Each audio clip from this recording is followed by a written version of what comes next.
These Negroes are sick. Do you know what's sickest to me? I'm just speaking from my perspective. Do you know what's sickest about that clip? Like, they don't understand anything. Grown men, these are men, like people say, oh, they don't. Yeah, people listen to these people.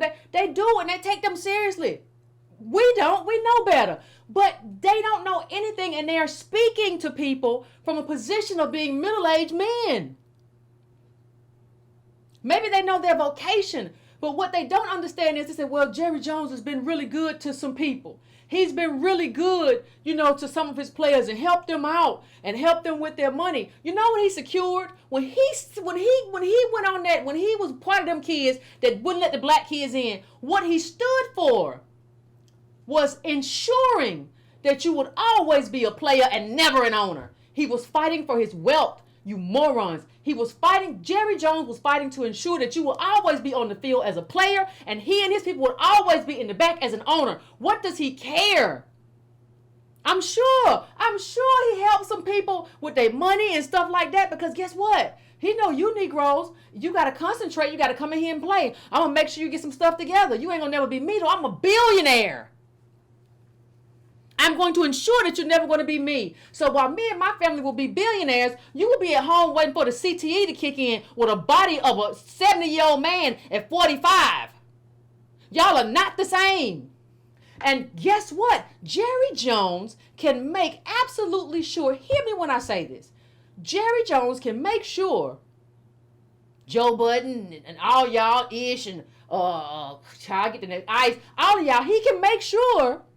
The one thing he can make sure of is that will always be the situation. Keep them Negroes on the field. Keep my kids and me in this office. That's my goal. My goal is for you to be out there playing and running around in tights, and for me and my people to be back here. That's the arrangement. That's what he's protecting. It's not about who he is as an individual. It's about the systems and institutions that he protected in that moment. He knew exactly what he was doing. His daddy owned a grocery store. They talk business all the time. He knew what he was doing. The coach told him, don't y'all football players, Jerry and y'all, go up there and cause no ruckus. I don't want to see my players up there. And you was up there anyway.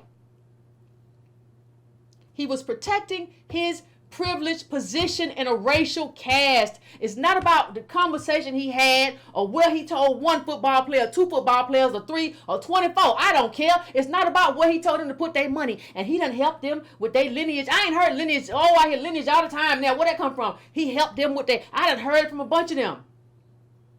It's about hierarchy, dodo birds. It's about hierarchy. It's about protecting the hierarchy. The hierarchy is about the collective. It's never about what you do to or for 1 or 20 or 35 or 100 individuals. It's about how you protect the caste.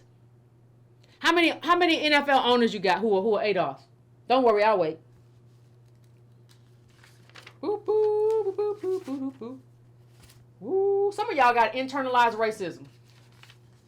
If somebody came in there and said that somebody said that an 80-year-old black man did something wrong, horrible at the age of 14, 15, you say lock him up. You have no sense of the collective. You're so quick to forgive. You won't forgive your own people, but by gosh darn it, you'll forgive. You will forgive him.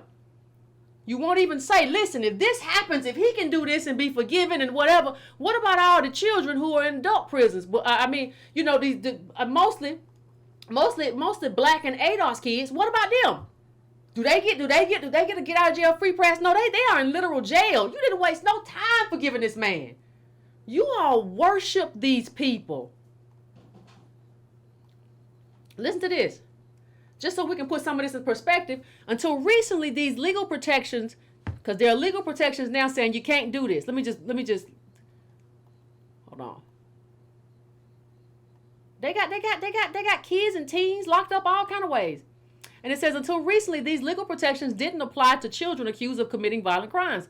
Children were executed in the U.S. until 2005, and only in the last decade has the Supreme Court limited death in prison sentences for children. Kids as young as 8 can still be charged as an adult. held as an adult in jail, and sentenced to extreme sentences in adult prison. EJI is working to protect children from abusive treatment in the adult criminal system. Joe Sullivan was just 13 years old when he was charged as an adult with a sexual assault and sentenced to die in prison. Now, y'all are telling me that Jerry Jones was a boy, and so he doesn't get to, he was just a child in the South, and so you don't get to judge him as a man, you judge him as a child, while you live in a system that judges black men, black boys as men daily, and y'all don't say nothing. You sit over there with your bling and your rings and you don't care at all. But then let a white man, let a billionaire, let we find out that he was a part of segregation during the time we were trying to become equal. He was opposing King and everything else. I don't care how young he was, but he gets to still be a boy. How is that not internalized racism? How do you get to live in a world where when we talk about, because we're talking about Jerry Jones, who's a man. So let's compare white men to black men. Unloaded BB gun sends black teen to prison for 33 years. Will Craigsville inmate be free? Y'all don't say nothing about that. And I'm not saying what he was doing was right, but you a child. The brain ain't even developed. That's what they say, right? Well, how come Jerry Jones, only the white people can say their brains ain't developed? If you black, you go to jail for however many years. But when he's white, you can get a bunch of Negroes on ESPN and podcasts to come out and say, well, that was just a time. That's just the way it was. That's not just the way it was. That's stupid too. Stop telling me that's just the way it was. In any city, there was the status quo, the white power structure is the way it was, and you always had people protesting that. He knew that. That wasn't just the way it was. You can't say that's just the way it was when you had people actively protesting that system then. He made a choice. He made a choice to be on the side of the segregationists that day and not on the side of the Negroes who were trying to go to school. And he could have stayed his little stupid butt home, but he didn't do that. That was a choice too. If they're telling black boys that they have enough agency to go to jail for the rest of their life, you can't tell me that this elite this elite white teen doesn't have the same agency. Y'all hate yourselves. These people hate themselves. I don't know what to do with people who hate themselves. How do you hate yourself?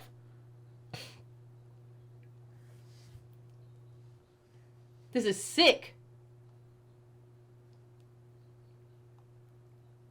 This is some sick stuff. And I'm going to tell you something else. You know, when something happens to one of ours, let me say this. I am tired of the people who were directly involved coming out and saying anything. Y'all can tell what happened. Tell me the facts of the situation. He was over here. I was over here. And he hit me on the back of the head. Tell me the facts. Tell me how you felt emotionally. You don't get to do this, though. You do not get to do this. I've forgiven him, says this. Speaking of Jerry Jones, I think this is says black student in 1957 photo with Jerry Jones outside segregated school. I've forgiven him. By what right do you have to forgive anybody? Listen to me. That is like, here's a comparison again. That's like one Holocaust survivor forgiving the Nazis. That was a crime against humanity. You don't have a right. You were a part of something bigger than yourself. You have no right to forgive anybody. Please shut up, sir. And don't tell me I'm disrespectful. Get somewhere and shut up. You don't have a right to forgive anybody. This was done to a collective. This was done to a group. You have a right to tell me your firsthand experience of what happened that day. And you can tell me that without forgiving anybody. You don't have a right to forgive nothing. I'm not going to even tell nobody not to forgive. I'm going to tell you that your forgiveness does not matter. We got to stop telling people, y'all forgive too quick. Your forgiveness does not matter. I don't care what you say. You can be doing an interview and I can say that's fine and good. But as a group, we don't forgive nobody.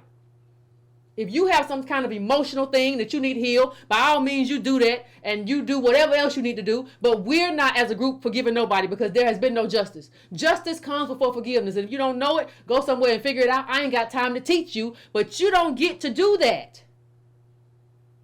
How do we not understand? You don't get to come here and tell us who you forgive. You don't get to come and say, well, he was, he done help a lot of people. Let me tell you.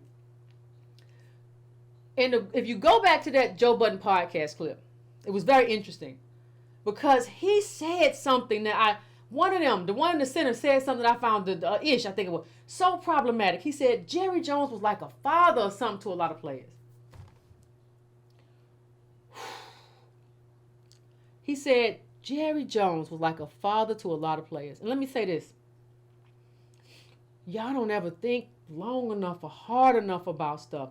Yes, Jerry Jones was like a father to a lot of players. You know why? Because he supported policies and institutions and a kind of America that made sure that your father wasn't there. So yes, you got to be like a father to some of these men who came from fatherless homes, because you supported a kind of America that made sure that their daddies were in prison or dead. So yes, you got to walk in. Ooh, it was a masterstroke. And sometimes a lot of these people on these podcasts and they be talking don't understand that. You don't understand it's very easy to do charity. Somebody will go to your house, they find out, oh my God, the Negroes need chickens for Thanksgiving. They will give you chickens or turkeys or whatever you eating. Then they will go to that voting booth and vote against voting rights, reparations, and everything that means something to you, because they'll do a small act or a big act of charity, all the while constraining the government to make sure the government doesn't do what's necessary for you to have real collective uplift, and you don't even see it. You see a little old man doing nice things. I'm tired of y'all thinking too much about old people. Too old people do dastardly, dirty things. Just because they walk with a cane don't mean nothing now. Don't mean nothing now. Well, he's just like a daddy to me. You are money to him. You run around on that field. That is how he got those billions of dollars. You running up and down that field with your tights on, breaking bones, getting your head smashed.